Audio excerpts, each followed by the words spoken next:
Isa pong election lawyer, veteranong abogado talaga. Hindi na ho nakatiis nagsalita na tungkol dito sa mga controversial na kinasasangkutan ng mga congressman at senador. Especially dun sa mga pag-absent o hindi nagtatrabaho, nawawala sa kanilang mga obligasyon. Ang isa ho sa tinutukoy dyan ay si Bato de la Rosa. So kailangan talagang magpaliwanag. Ha? Yan hong orderly behavior ay talagang mahalagang naipapakita. At saka yung disiplina. Ito, pakinggan po ninyo. Wala tayong magagawa. Lahat tayo ay may karapatang magbigay ng paniniwala at opinion dahil po ay ang isang elected official, government official, malaki ang obligasyon sa bayan. Ang wordings, hindi Yan lang sinasabing no work, no pay, Hindi kasi ganun. Pero sa ilalim kasi ng ating saligang batas mismo, yan ang mga members ng Congress, both houses, Yan, ang Senate and the House of Representatives, meron silang power to punish their members for disorderly behavior. Ano ba ang ibig sabihin ng disorderly behavior? Yung isang hindi kaigay-gayang ugali, o masamang ugali ng isang miyembro. At yung definition niyan ay it is left within the discretion ng both houses.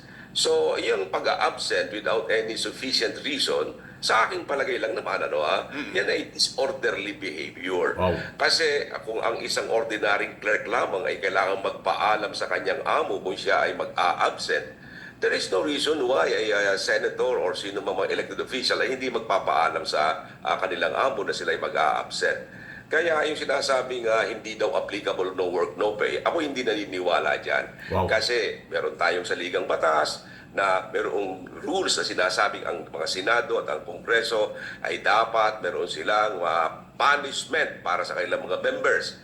Ang ating Senate rules, nandiyan din, the power to punish any member for disorderly behavior. At sa ating mga desisyon ng ating Korte Suprema ay binibigyan ng karapatan o kapangyarihan ang both houses to punish their members for disorderly behavior. Kaya Ayan po. So napakalinaw yan. Di ba yung sinasabi ko nga na nasa-challenge ko na nga tuloy si Senator Tito Soto, Senate President. Kasi parang hindi siya gumagalaw at parang ang dating binabaliwala niya itong ginagawa ng kanyang mga kasamahan na pala absent o hindi dinidisiplina. Kung yung mapapansin, di ba kamakain, nung 19 Congress, muntik pa ngang mag-away si Senate President Mig Zubiri at saka po si Bong Revilla. Sinita yun ni Zubiri. Ikaw, hindi ka naman pumapasok, para absent ka eh. Sabi nung Senador Bong Revilla, masakit nga yung paa ko eh. May bali yung paa ko, kaya hindi ako makapasok eh. Hanggang sa sinugod pa nga yan, muntik kong inawat lang eh. Yun, di bali yung kay, dahil may bali pa rin pa, meron nga siyang parang, ewan ko, bakit paano nabali yung paa niya, hindi siya makapasok daw. Pero hindi naman, nakakalakad naman eh. Kaya kasi sintayan ni Zubiri noon, si Bong Revilla nakakarating doon sa mga events, kahit napipilay-pilay. Pero sa Senado, hindi siya pumapasok. Yun ang nasilip ni Zubiri. Nakakarating ka sa iba, pero hindi ka pumapasok ng Senado. Kaya ako sila hindi nagkasundo noon. Hanggang sa nawala na yun na. Tapos na yung term ni Bong Revilla. Ngayon, sumabit na naman sa scam, di ba? So, kung nagawa ni Zubiri yung simisitahin yung isang senador na hindi pumapasok, bakit hindi magawa ni Tito Soto? Ayan, lalo pa yung sinasabi ni Atty. Macalintal. Hindi siya naniniwala sa no work, no pay.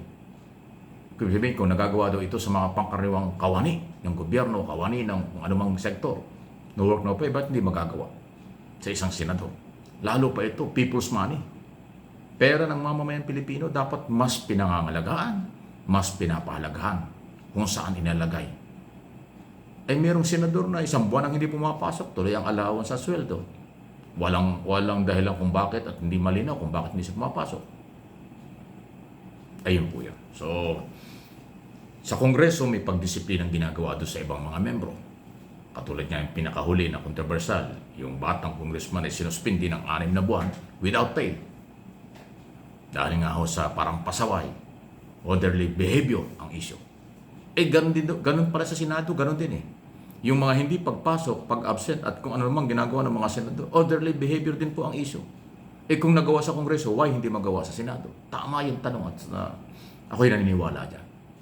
Kaya again, Senador Tito Soto, ipakita mo naman ang kamay na bakal, ang disiplina, ang dapat mong gawin bilang Senate President sa mga senador na hindi tumapasok o sa mga senador na may problema sa orderly behavior. Di ba? Yun ang kailangan natin. Again, basta pera ng bayan, mamamayang Pilipino, mayroong sagradong karapatan yan. Paghanapan kayo sa dapat nyong ginagawa. Mga senador na school bukol, senador na hindi pumapasok, kastiguhin yan. Senate President na pinababayaan, kinukonsinti yung mga ginagawa, dapat kinakastigo rin. Kahit magkakaibigan. Ganon ho itong channel na ito. May prinsipyo tayo. Kaya kong magsakripiso, kaya kong isakripiso ang trabaho ko, pero yung kapakanan ng taong bayan, hindi natin pwedeng pabayaan yan. Napatunayan ko na yan 2 beses. Sinakripiso yung karera ko sa media, karera ko at sweldo ko sa kapakanan ng publiko. Di ba? Pero dito, yan din ang paninindigan natin. Yung kapakanan ng mamamayang Pilipino may-ari ng pera. Tuloy-tuloy ang pagbabayad ng buwis. Tuloy-tuloy ang paggastos ng mga opisyal ng gobyerno. Tapos hindi pumapasok, hindi nagagawa yung trabaho. Okay lang. May iwas pa kayo. Wow, hindi pwede yan. So ayan. Mabuhay ka, Attorney Romy Macalintal. Election lawyer, veteranong abogado. Isa pa lang yan. O marami na nagsabi ng ganyan. Pero dapat mas palakasin natin ang ganitong klase ng mga topic para magising sila sa katotohanan. Huwag tayong matakot sa mga nasa gobyerno na mali ang ginagawa at hindi nagagawa ang tama o nakakalimot sa kailang obligasyon. Senator Tito Soto, nakakalimot ka. Kung alam mo naman ito, sinong iniiwasan mo, sinong kinatatakutan mo. Ikaw naman, Senator Bato, at yung iba pang mga dyan pala absent at hindi nagagawa ang trabaho, mahiya naman kayo. Yan ang sabi ng Pangulo, mahiya kayo. Mahiya naman kayo. Mahiya kayo. Mahiya, ha? Kung hindi nyo alam ang obligasyon nyo, lagi kong ipapaalala yan. Mamamayang Pilipino ang boss nyo. Mamamayang Pilipino nagpapasweldo sa inyo. Nakakahiya kung kayo ay hindi nyo alam ang inyong ginagawa. Kayo ang nakakahiya, hindi kaming mamamayang Pilipino. Ang may-ari ng pera, naghahanap ng inyong obligasyon, performance, trabaho, at kung ano. Ang daming trabaho sa Senado. Nagpapakamatay kayo sa kampanya at eleksyon pag kami eleksyon. Dami niyong pangakong gagawin niyo pag kayo naging senador. Pag nandiyan na, school bukol kayo. Ano naman kayo? Sinuswerte? Hindi pwede.